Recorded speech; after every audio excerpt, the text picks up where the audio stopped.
Здравствуйте! Меня зовут Ардаха Бельдинова, и я представляю учебный центр Казах-Шайрен.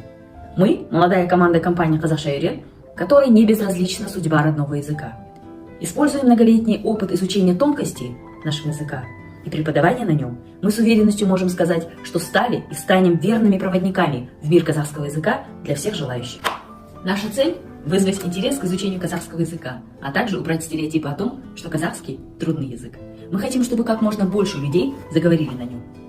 До сегодняшнего дня мы успели обучить более 2500 учеников по всему Казахстану. Проявляют интерес к изучению казахского языка жители ближнего и дальнего зарубежья. Мы верим в наше общее дело государственной важности. За эти 3 года, в которых мы занимаемся этим делом, мы достигли отличных показателей. И это не предел. Нам есть чем гордиться. Несмотря на весь объем проделанной работы, мы понимаем, что это малая часть тех целей, к которым мы стремимся. Спасибо за внимание.